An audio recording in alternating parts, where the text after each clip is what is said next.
Hello everyone. We will start in a few minutes once a couple of more people join the meeting.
Okay, so we will start the class since it's already 10 minutes past the 10 minutes past the deadline. Um, Once again, I'll just also turn my video camera on. Yeah, yeah. So hello everyone. So welcome to this teaching assistantship course. The course name here is Optical Spectroscopy and Microscopy, Fundamentals of Optical Measurements and Instrumentation. So this course is taught by Professor Dr. Balaji Jayaprakash from Indian Institute of Science, Bangalore, and I will be your TA for this course. My name is Arjun, and welcome once again all to the first week of this TA session. So just give me a second. I'll just turn on my laser pointer. So the outline of this course, or the outline of this, what to say, the outline of this teaching assistantship course is pretty simple. So what we'll be doing every week is we'll be going over the general recap of the course every week. So since it is week one, we'll be going over the course contents of week one in a very short recap, as short as possible.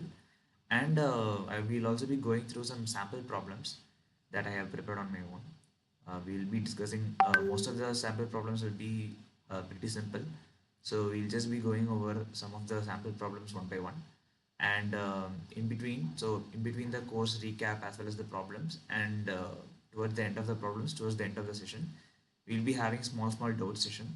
So in that session, you can always feel free to kind of um, clarify your doubts as much as possible with respect to the week's contents, or as we progress into the subsequent weeks, if you have, even if you have week, doubts with respect to the previous week's course contents, you can also feel free to uh, get it clarified. So before going into the main contents of this week's content, I'll just give a short introduction about me. And I think, yeah, I've already told my name. I'm Arjun. I'm a PhD student from Indian Institute of Science, Bangalore. And I do my PhD from the Department of Bioengineering, which is in IISc. And my main research area is focused on molecular imaging, and most probably most mostly I like to synthesize contrast agents and study their behavior in cancers as of now, using a technique called photoacoustic imaging. And some more details about me. So this is my website, which is mentioned here. You can always this is just more of a advertising thing, I suppose. But you can always reach out to me at this given email ID. You can note it down in your notes or whatever it is, so that if you have any um, doubts with respect to your course content, and if you are not able to reach out to me through the discussion forum, I'll try to do my best to reach out to all the students' doubts through the discussion forum, which I'll be doing, I think, once or twice every week. But in the case if I'm not able to do so, please feel free to reach out to me through mail, so that I can get your doubts clarified instantly or by the end of the day. Yeah. And moving on, I'll just give a general structural overview of this course, which is your optical spectroscopy and microscopy. So basically, this is a 12-week course on NPTEL, and I think you guys would have already received week one and week two's content already on the NPTEL platform. I actually forgot to ask, am I audible to all of you? Like, you can just put a thumbs up, or you can just put a yes or no in the chat box, or you can also and yeah, and are you able to see my screen? Okay, yeah, perfect. Yeah. So before going into this thing, I like this is the first week of the TA ship course, and I have been a TA for a lot other NPTEL courses, which are actually undergraduate level courses. So the level of clarification, the level of course content actually differs from course to course, as you might have seen. You might have also sat for a lot of other TA ship courses. So just to get a just for me to get a brief idea of how um, extensive the doubt session will be. I just want to know what kind of discipline or what kind of degree you guys are performing right now. You can put that in the chat box. I'll just give you 2 minutes time. You can just put it out in the chat box saying what degree you are performing right now. Like whether you are an it's a post. So basically, this course is a postgraduate level course. So meaning that only students actively pursuing in master's degree courses can apply to it. Um, I'm not sure about whether it's the courses locked out of people who are actually pursuing bachelor's degrees, but it would be beneficial for you. NPTEL, the course curators have decided that it would be beneficial for you if you, uh, okay, electrical and electronics engineering and hand gauge physics qualified and pursuing masters of science in physics after a long time. Okay, nice. So yeah, so briefly, I just want to know if everyone actually is performing is in a master's course or doing a master's course. Yeah, completed MSc Physics. Okay, that's also good. So this course also deals with the initial part of the course also deals with a majority of physics. I basically come from an engineering background. Okay, you are a PhD student first year. Oh, nice. Yeah. So yeah, majority of the fundamental concepts of this course kind of stem from physics concepts. So me coming from engineering background, I don't think I need to explain it or clarify it extensively to all of you. So I think you would already know uh, most of most of the information better than me, I guess. Um, but I think slowly as we progress into the week's content of the course, we'll be moving more into the instrumentation part of optical spectroscopy and microscopy, and where we would be looking more into the instrumentation part aspects or the engineering aspects of the course. So I think pretty much most of the doubts that are there, like most of the doubts you would be having, would be from those parts of the course rather than the initial weeks part of the course. And as you would have already seen, um, the course instructor also had just basically laid out the fundamentals of the course so that no no future doubts with respect to the fundamentals would arise in the later part of the course. And as always, so just to lay out other general um, details about this course, we will always be having course material as well as assignments to do for every week, and all of them will be available in that NPTEL channel for the respective course, where you will be having 5 to 6 videos or lectures to watch every week, and you'll be having your weekly assignments. And in addition to that, I will also be conducting weekly TA sessions, which will most probably happening every Sunday from 3 p.m. to 5 p.m. from my side. This I initially chose from my side because I found this time slot to be a bit more comfortable. But in any other case, in the discussion forum, if you students feel that um, any other time window would be more sufficient, more comfortable for you guys, maybe I can have a discussion with the NPTEL team and then reschedule my session accordingly. And all the 12 weeks, all the TA sessions for the 12 weeks will happen in this meet link, which you have recently joined, I guess.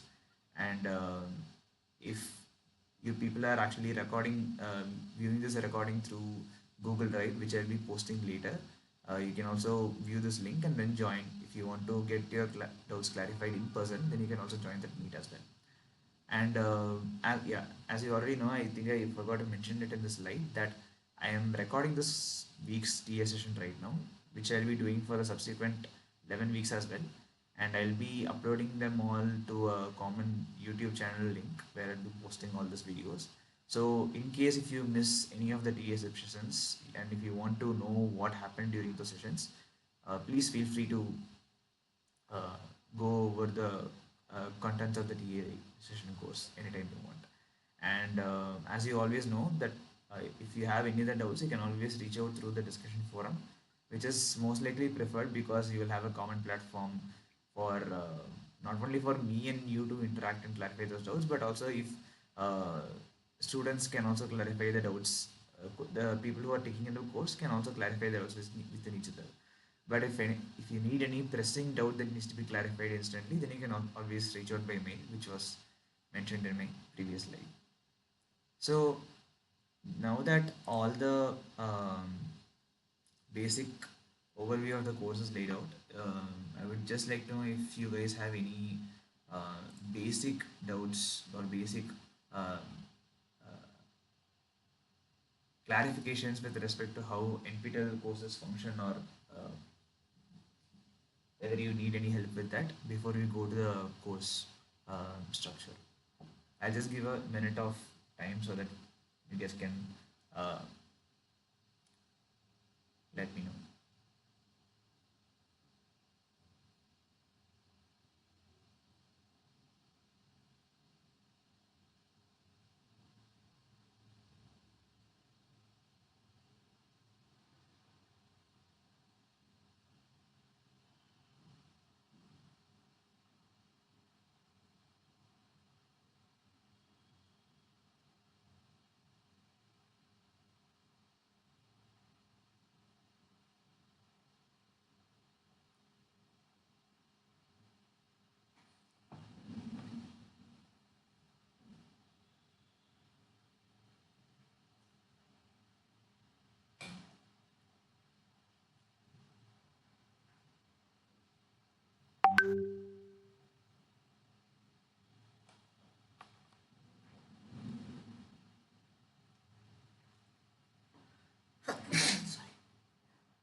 Okay, if there are no other doubts, I think we'll just go over a brief recap of whatever the course structure was. So, week one was pretty fundamental in nature. So, the course's instructor, Dr.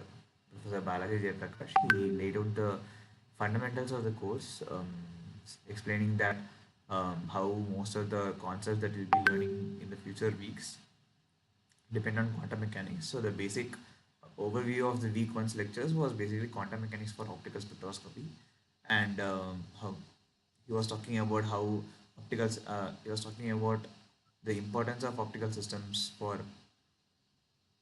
to be used in biological systems as well as in other areas like condensed matter physics and stuff.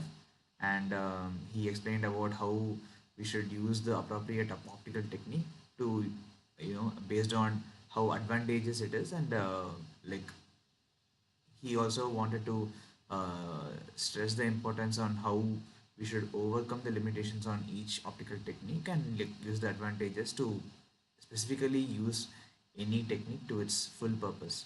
And we went on to kind of go over a brief overlay of how an optical instrument would have, basically how it has a light source and how it will how the light source has to pass through some optomechanical hardware, which later will be which from which the signal will be later captured by your detection systems in order to produce an output. So the light source here will generate you a signal, and the optomechanical hardware will route your light source through various paths and optical elements, and finally your detection systems will use the signal to probe and follow any signals that you want to measure. So to start off with the week's lectures, the course content initially established the Dirac's formalism, and how Dirac's formalism especially was based on two principles of quantum mechanics, which is there are multiple principles of quantum mechanics, but for this week's content we majorly focused on superposition, the principle of superposition, as well as your absoluteness of size. So we started off by explaining the Heisenberg's uncertainty principle, where we saw that we can only measure the uncertainty of of a particle or a photon with respect to its position as well as with respect to its momentum. And the product, we found out that through the uncertainty principle, that the product of both the uncertainty in the position as well as the momentum has a limit which is equal to your h by 4 pi, which is where h is your Planck's constant divided by 4 pi. So, with respect to this, we went on to see how definitely we can find out the uncertainty in position and uncertainty in momentum. The uncertainty in momentum depends on a lot of the parameters, but the uncertainty in position is an absolute quantity, which will help us a lot in designing optical systems. So we started off first by explaining the resolution limit of microscope, which we did some mathematical expressions to find out that the resolution limit of microscope will be based on the order of wavelength of the light. And we also saw that if a set of collimated beams fall on a lens and it's made to focus on a focal point of a lens, then what we eventually get in the end is not a point-sized object in the focal point, but due to the uncertainty in position of the due to explained through the quantum mechanics, what we will be rather getting is a deviation in the focal point of the lens, which can be mentioned as the uncertainty in the position. And we went on to see how the final image formed at the focal point of the lens might come through any of the beams in the collimated rays, and how we also saw how to resolve the respective momenta coming out of those individual rays. How we have a how can separate those momenta into distinctive components by using the angle of focus of the collimated beam towards the lens. And we later found out definite expressions for the uncertainty in position, with which was represented to be as I'll just take out the pen here. Yeah.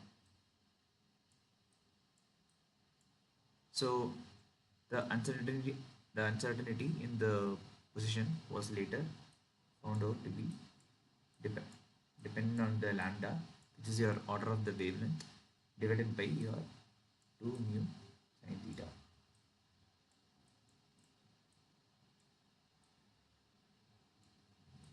where theta is your angle of the focus, angle of the collimated beams towards the focal point. So this we found out. Later we also found out that, yeah. So basically this is what we were discussing with respect to the limit of resolution. Basically, the limit of resolution can be described as the minimum distance by which two objects can be distinguished separately. And we were able to discuss this with the help of a small thought experiment where we had two objects, and this is a different schematic, but in the course what we discussed is there are two objects and light was shining through uh, the two objects, and the respective intensities were recorded, and the distance at which the two intensities overlap will be your limit of resolution of the light source. And this was about the limit of resolution. And in another thought experiment we also discussed about shutter speed in optical instruments, and how fast the shutter speed can activate, and what is the minimum shutter speed, like the maximum shutter speed at which your light will stop to fall, will cease to fall on the detector range. And we saw how the limit of resolution of that time depends on the of your uh, bandwidth of your light source, which is further dependent on the deviation of your deviation of the wavelength from the central axis and your speed of light. And moving on from that, in further lectures, in I think lecture 3 and 4, we also saw more about the superposition principle, where we saw initially about the polarization of the light. Basically, your polarization light is forces all the light photons or restricts all the light photons such that your resultant photons will only be aligned towards the plane of polarization.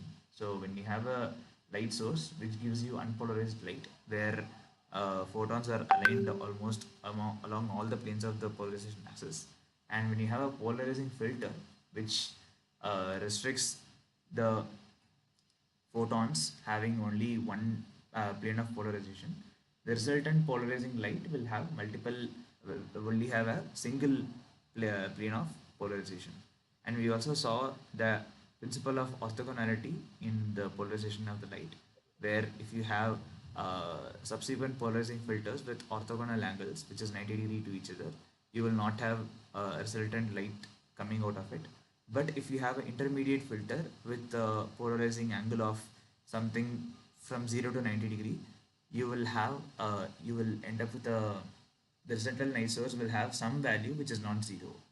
And in between we also saw more about the uh, product operator formalism using your state vector, where we observed that through Dirac's formalism that the state vector contains information about everything about the system.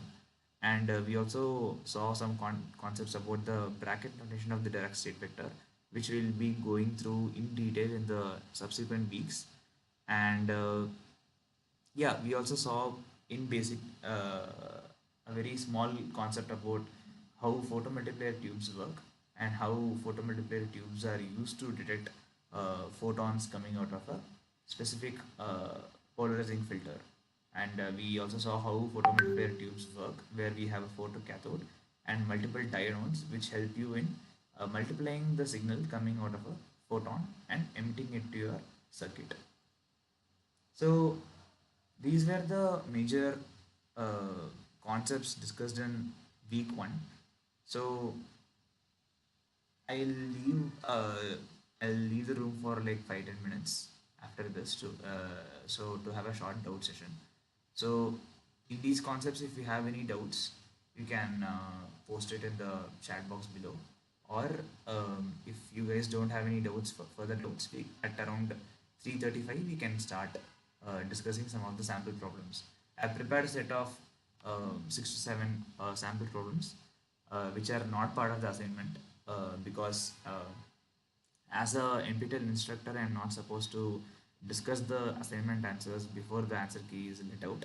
So for the first week, we don't have that much course content as well as questions to discuss from. So I will prepare a set of sample problems on my own, which might give you an idea of how NPTEL questions and answers work. What are the different types of question and answers you will be facing in an NPTEL exam, and we'll just discuss that, and we'll have another doubt session as well.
think my mic was off.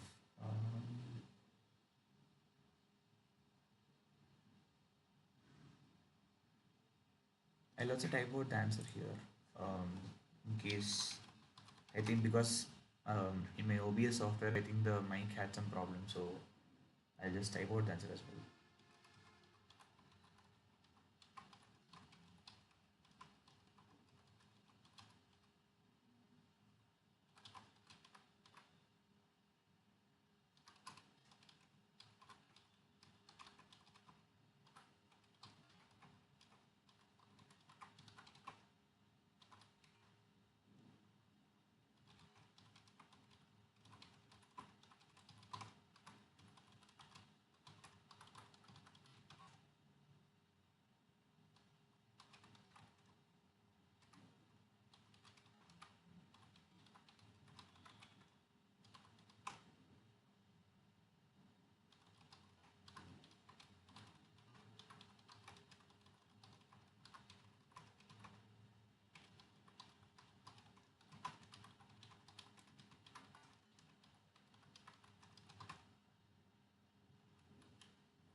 Okay, so um, can always have a doubt session later as well, because I am anyways planning to have another doubt session after the sample problems discussion.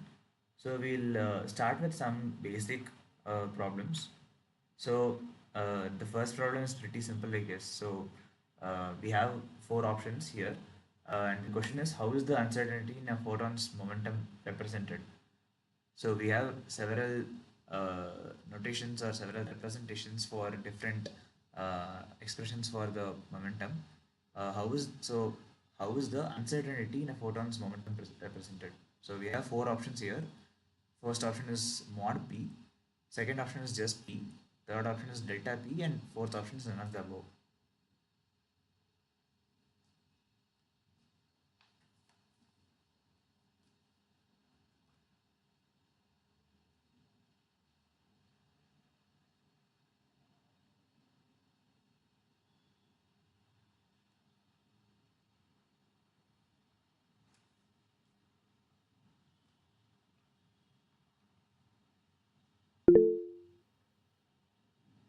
Yeah, it's delta p.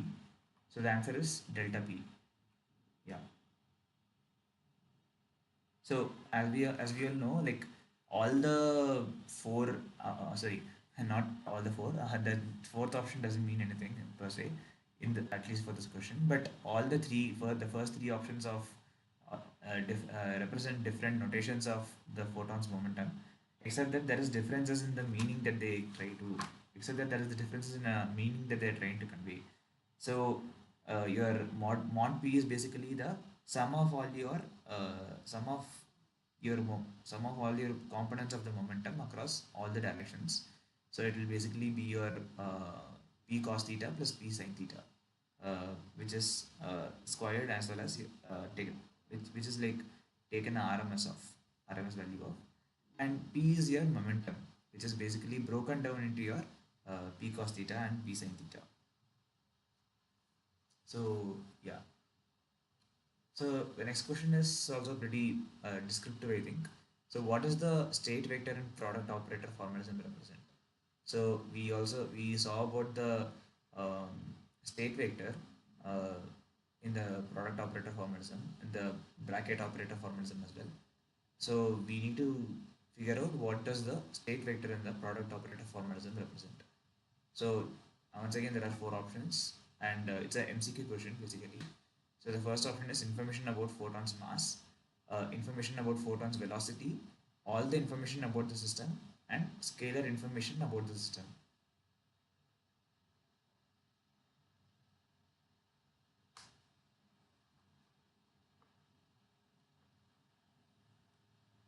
So out of all these, what option would be correct? And most important thing to know is that it's a MCQ question and not a MSQ question. So in the actual NPTEL exams, you'll be receiving three types of questions.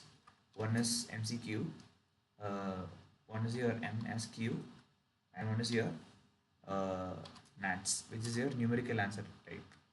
So in MCQ, only one option will be correct. You have to choose the correct option, and like depending on whether your answer is right or wrong, you will be awarded points.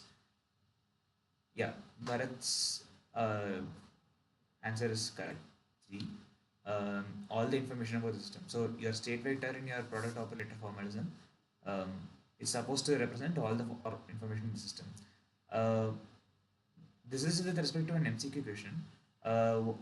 I wanted to know what will be the answer if it's a MSQ question. So MSQ question is basically a multiple select answer question. So in those questions, multiple options can be correct.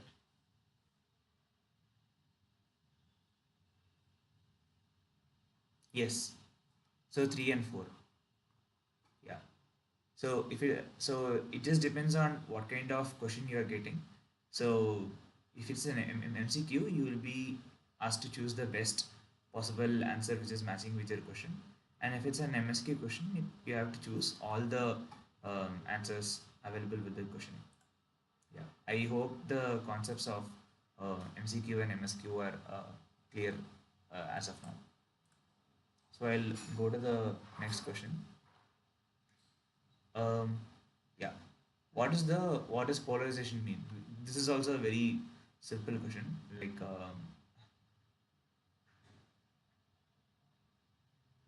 which is basically your so this I don't like I already seen the lecture. So two, yeah, selection of photons along a certain plane. Yeah. So yeah, I think now we are kind of getting a hang on how questions will come. Um, in the next week, when the answer key for the first uh, week's questions or assignments come, we can discuss in detail about all those questions as well. So, fourth question, what is the dependence of the polarized light from the incident light? So, we saw about polarization and we saw how the uh, polarized light is dependent on incident light. Yeah, cos square A.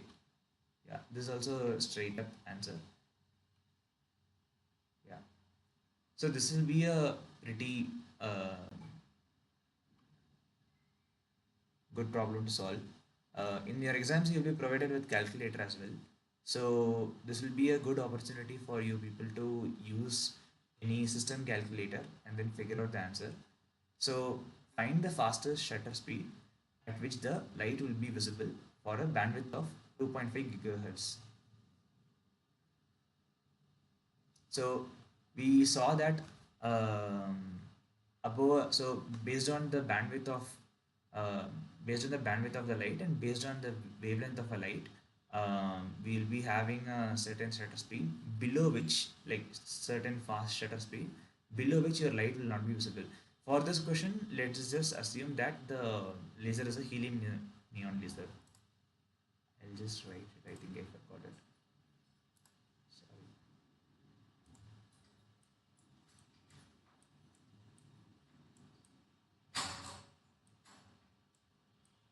So we all know that the helium neon laser has a wavelength of 632 nanometer. Yeah.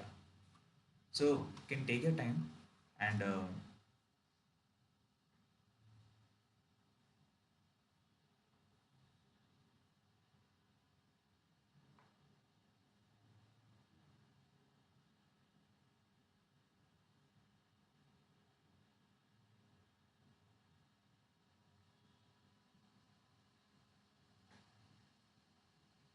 basically I think you just need to plug in a formula that you saw in the lectures. Um, I think there'll be a formula where you would need a bandwidth and you just need to plug in the bandwidth to find out the final this thing.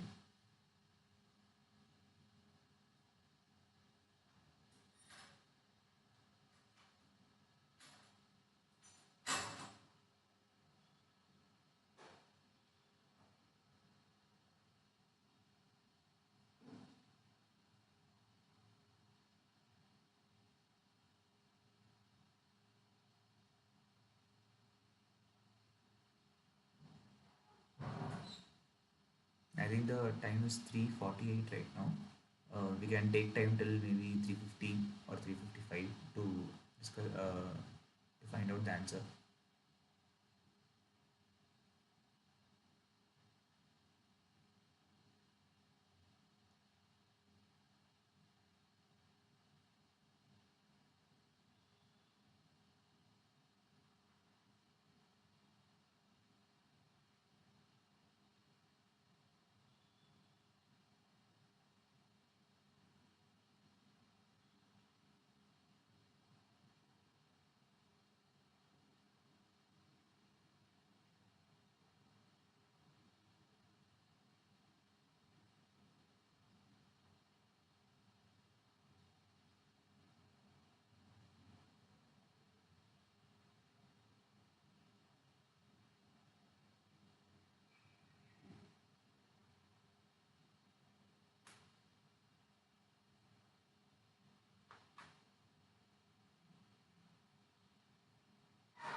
So for this question, even if you find the limit, it will be fine.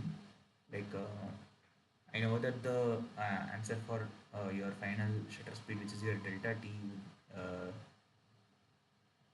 would have a lower limit. Even if you specify the lower limit, it will be fine.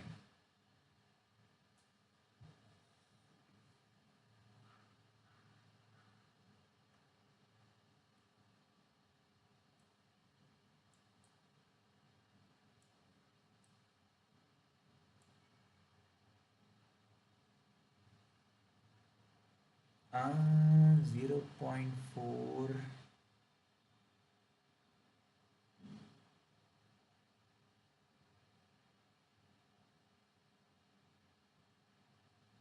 Are you sure you're using the right formula for this, Bharat?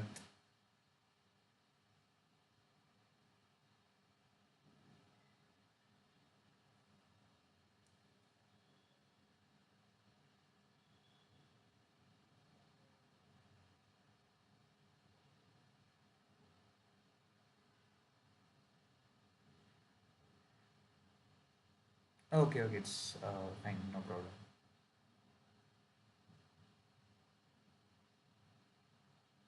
So basically, okay, then I think I can just proceed to go ahead with the calculation. So we all know that your yeah. So here I have kind of asked you to find the shutter speed, which is kind of represented by your delta t, and your delta t has a lower limit, which is basically represented by your formula 1 by 4 pi into your delta nu. So basically your delta nu is your bandwidth of the specific laser. Yeah. So according to this problem, if you want to find the shutter speed for this laser, then you just have to plug in the value of 2.5 gigahertz into your bandwidth. So basically it will be 1 by 1 by 4 pi into 2.5. So I'll give you maybe a simple way to solve this problem maybe.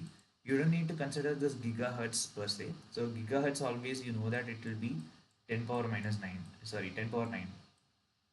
So if you push it to the numerator, it will automatically become 10 power minus 9. Yeah. So you just need to calculate what is 1 by 4 pi into 2.5. And 2.5 into 4 is basically 10. So you just need to find out what is 1 by 10 pi. Yeah. So if you put this in a calculator, you will get the answer as 0.031. Yeah. You'll get the answer as 0.0318. But the unit is in nanoseconds here. So because it's 10 power minus 9, it will be in nanoseconds. So you have to convert that into microseconds, basically, which will give you 31.8 microseconds. So the answer will be 31.8 microseconds.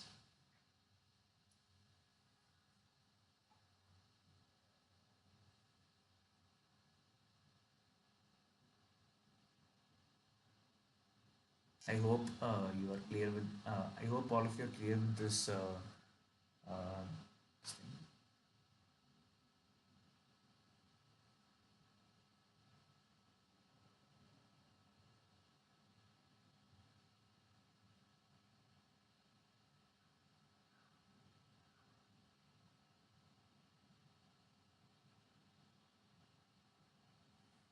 It was 0.4 by 4 pi, uh, but you also have to consider that this thing, what to say, even if you take 0.4 by 4 pi, you will get 0.03, I guess, but you have to consider the gigahertz factor as well.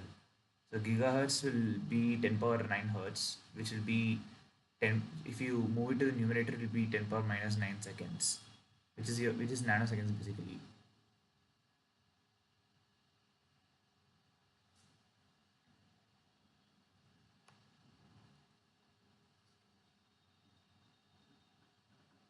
Is it clear now or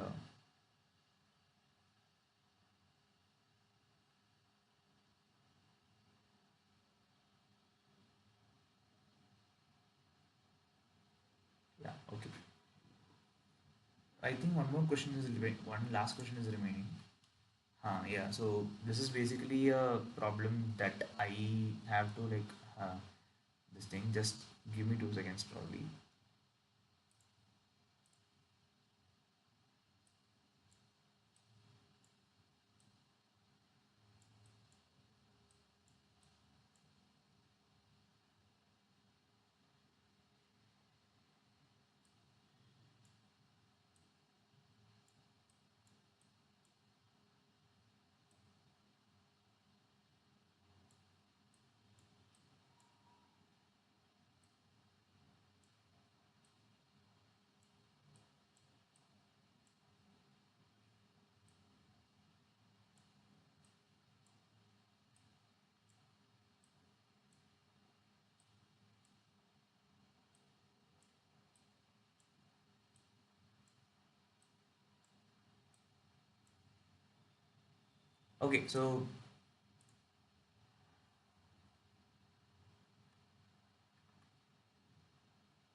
Okay, so this is basically a problem.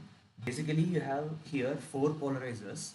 Um, I just need to specify the angle. So um, yeah, so your incident light is here, like your like your unpolarized light. You have it propagating towards all the directions.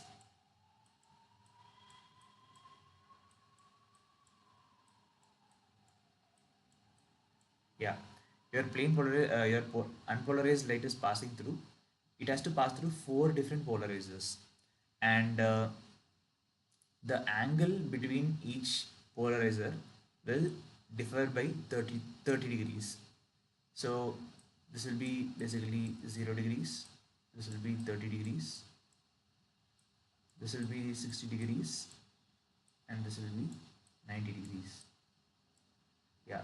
So you have to find out, and the incident light intensity, let's just say it is I naught. Yeah. So what will you have to find out the ratio of, and the resultant light coming out of it will be I4. So you have to find out the ratio of I4 to I naught. That is the problem.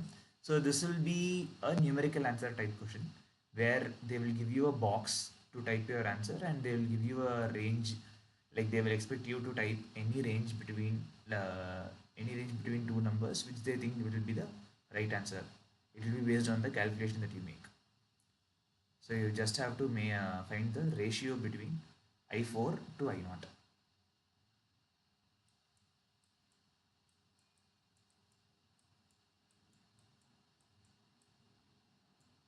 Yeah. So this is a pretty extensive problem, I would say, because it's still the first week. But you can find the answer in like 5 minutes, and then we can discuss it.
Bharat is saying 27 by 128 and Gopinath is saying 27 by 64.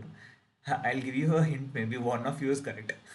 Uh, I One of you is correct. Um, one of you is making a slight mistake, I guess.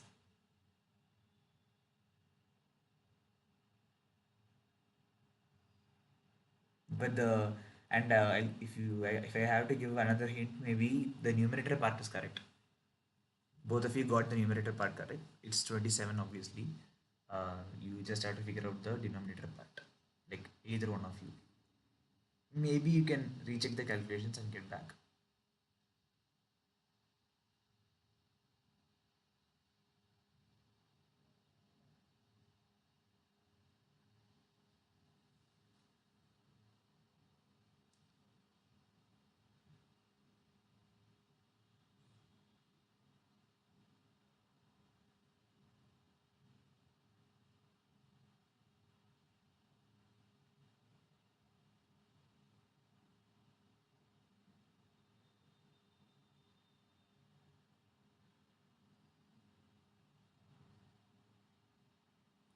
Uh,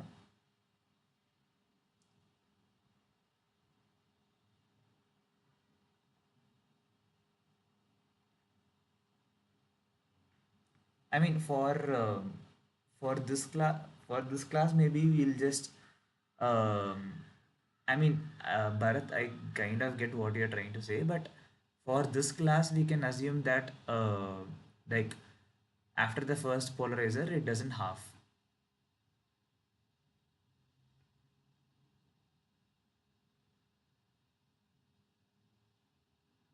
The intensity doesn't half. Um, it's better that we apply only the angle dependence law as of now, at least for this answer. Yeah.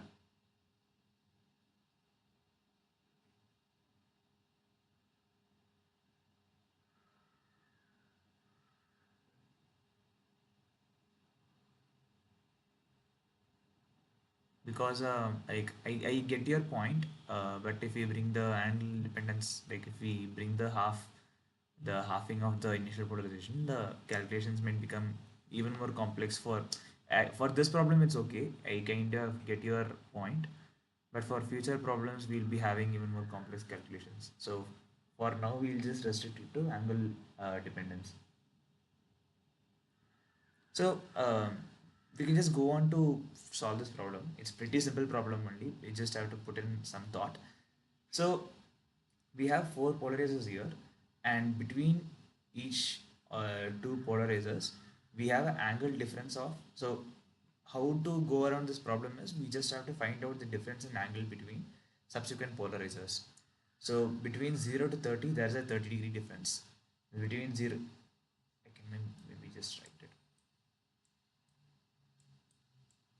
30-degree difference.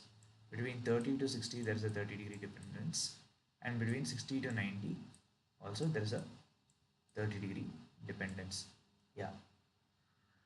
So our angle dependence law kind of states that your final polarized light will be at a ratio of cos square theta, where theta is your angle difference in angle between two polarizers. So for one for set of two polarizers, it will be cos square 30.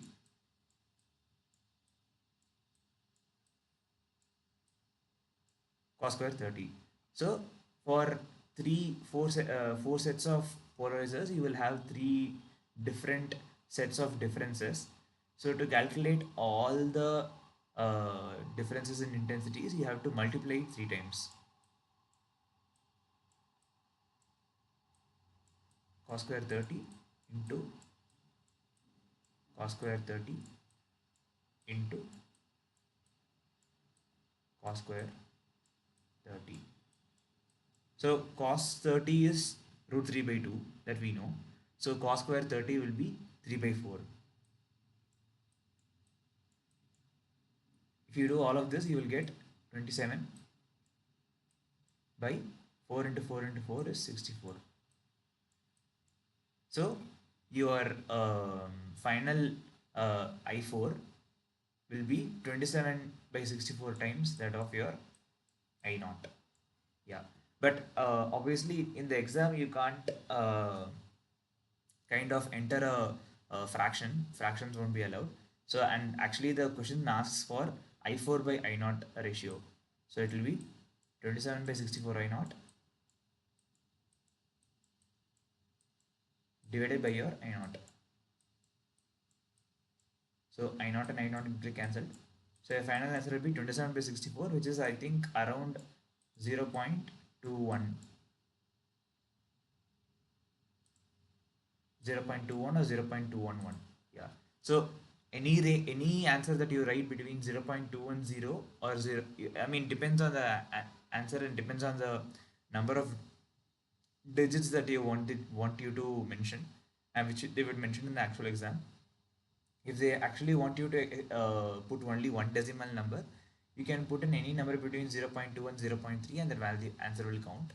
If they are asking for two decimal answers, you can put anywhere between 0.20 and 0.30 and the answer will be correct.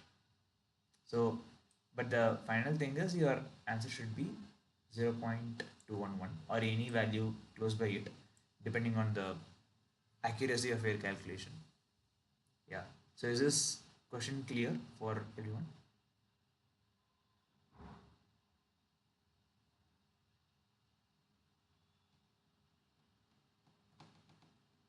As per Bharat's point, if your that also matters that almost all no, there will always be a case where you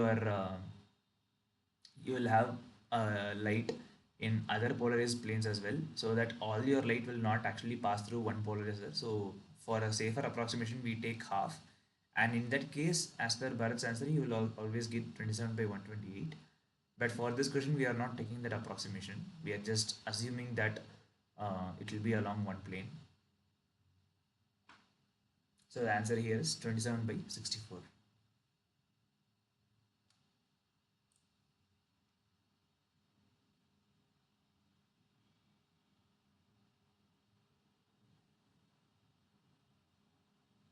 I uh, I hope everyone is clear with this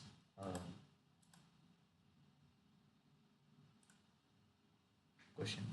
So that's all the problems that we have, which kind of covers all the types of questions you will get in your NPTEL exams as well. So time is 4:10 now, till like the end. So the allotted session for this TA session is 3 to 5. So for the next 45 minutes, I only have this doubt session for now because it's a first week. We don't have that much course content to cover as well as sample problems to cover. So in the meantime, if you guys have any doubts that you have to clear, you can feel free to clear it in the chat box. Or if you don't have any doubts, you can leave the session as well. In that case, we can meet. I'll meet you back for the second week of TA session, which will be on I think the 1st of February, next Sunday, from 3 p.m. to 5 p.m. Yeah.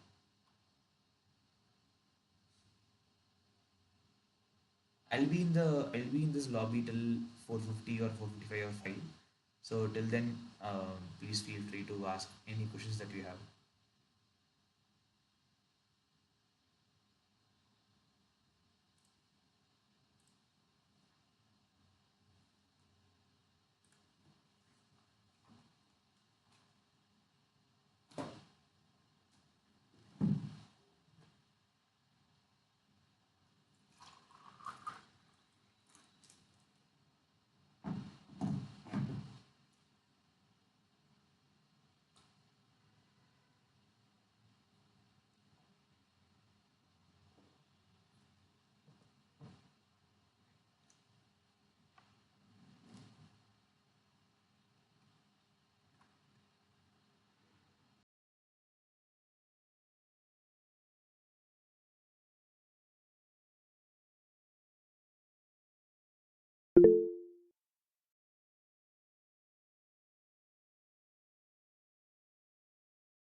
Uh, Shanmati is asking, does localization of particle and absolute size of the particle are same?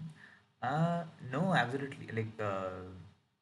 They are actually separate concepts altogether. So size of the particle size of the particle is what you measure of the particle, whereas like localization is with respect to its relative position in an environment, which you'll be monitoring from outside. Not so it's not an uh, intrinsic property of the particle per se. It's a relative property which with respect to the observer.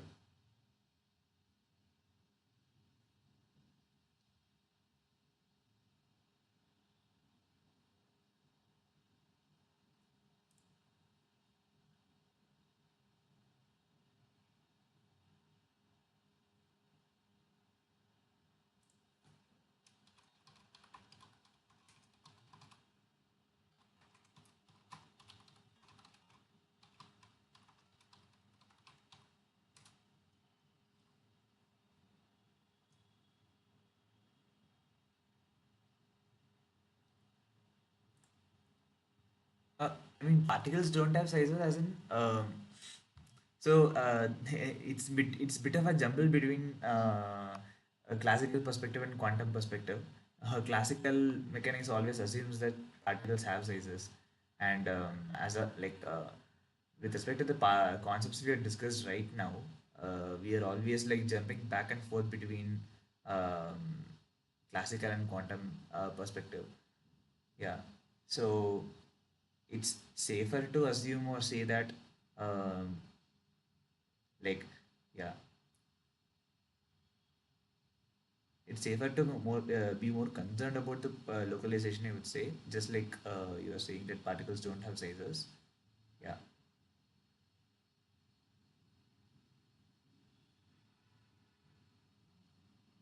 because more or less we are just looking. Gopinath may leave the session. Yeah, definitely. If you don't have any doubts, you can leave the session. Um, yeah, you can join next week when we start with the new concepts from week 2.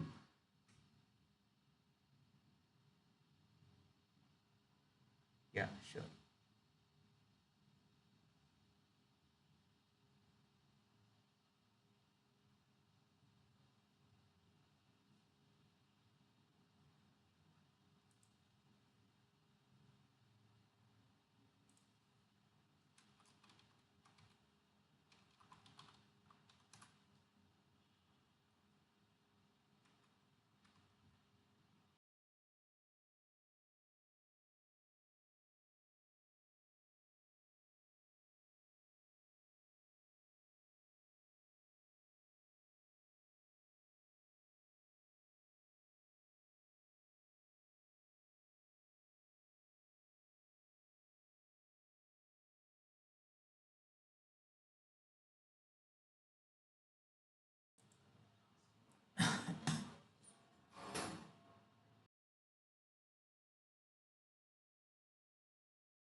Okay, if there are no further doubts in the session, I'll see you guys in the next session, week 2 session from 1st February from 3 p.m. to 5 p.m.